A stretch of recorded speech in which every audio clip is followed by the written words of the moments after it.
Dans cette vidéo, nous allons étudier les bons gestes à adopter pour pratiquer le double bêchage. Le double bêchage peut être fastidieux. Cependant, une utilisation juste du corps et la maîtrise des bons mouvements permettent de faciliter le travail du cultivateur. Cela commence par bien préparer les tâches à effectuer. Dans le cas du double bêchage, il est préférable de procéder au printemps ou à l'automne, le matin tôt ou en fin d'après-midi, lorsque les températures sont supportables. Soyez attentif à l'humidité de votre sol. Si celui-ci est sec, un double bêchage en détruira la structure et demandera plus d'efforts. Au contraire, si la terre est trop humide, elle sera lourde et difficile à travailler. Un outillage adapté et bien entretenu vous rendra la tâche plus simple. Réunissez tous les outils dont vous aurez besoin afin d'éviter les va-et-vient vers votre atelier. Nous allons maintenant analyser les 3 mouvements principaux qui composent le double bêchage. L'utilisation de la bêche plate, de la fourche bêche et du râteau. Nous utilisons la bêche plate pour transférer la terre d'une tranchée à l'autre. Tenez-vous le dos bien droit. Placez le manche de la bêche dans le prolongement de votre jambe. Le talon de votre chaussure doit venir buter sur le fer de bêche. Sans forcer, transférez le poids du corps sur la bêche en gardant la jambe droite. Tournez-vous, le regard porté vers l'horizon. Laissez descendre le poids du corps. Placez la paume de main vers vous.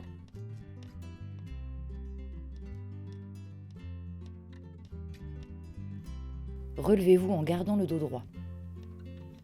Penchez-vous légèrement sur le côté et relâchez le bras qui soutient la poignée. Regardons le mouvement une fois encore.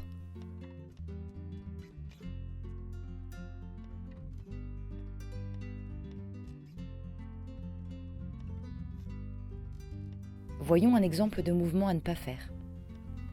Pour le même résultat, une trop grande quantité d'énergie est utilisée.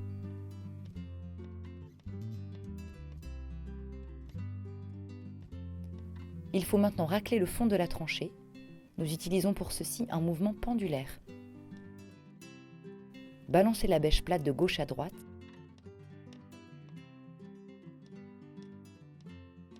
Gardez les jambes souples et évitez de vous tenir le dos plié.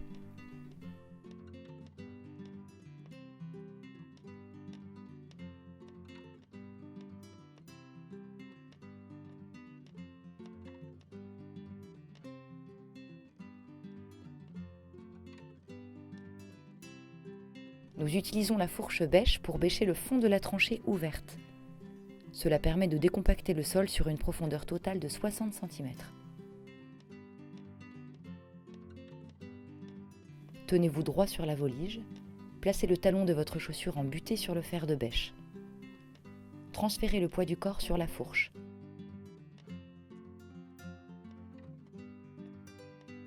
Tenez-vous bien droit, les épaules relâchées. Surtout ne vous courbez pas et ne forcez pas sur les bras. Si vous tombez sur des cailloux et que vous ne pouvez descendre plus bas, bougez la fourche d'avant en arrière comme ceci en maintenant votre poids sur l'outil.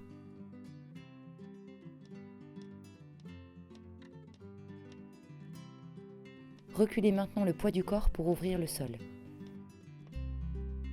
Laissez-vous descendre sur vos jambes en gardant le dos bien droit.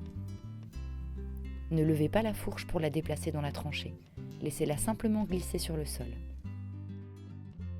Pensez à changer de sens entre chaque tranchée. Si vous êtes allé de gauche à droite en plaçant votre pied gauche sur la bêche, lors de la prochaine tranchée, allez de droite à gauche en plaçant le pied droit sur la bêche.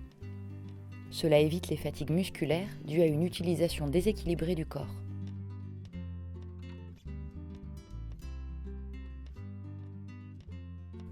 Notez ici que le but n'est pas de retourner la terre. Ce geste sert à décompacter et ouvrir le sol afin de faciliter la croissance des racines et améliorer le drainage. Pratiquer le double bêchage oblige à déplacer de larges quantités de terre à l'aide du râteau.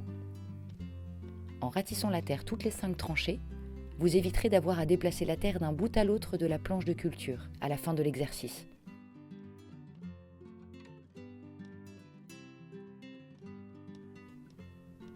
Lorsque vous utilisez le râteau, tenez-vous bien droit. Il est important pour cela d'avoir des outils à votre taille. Soyez attentif à faire le moins d'efforts physiques possible. Reculez tout votre corps pour déplacer la terre, comme si vous marchiez à reculons. Cela minimise l'effort sur les bras.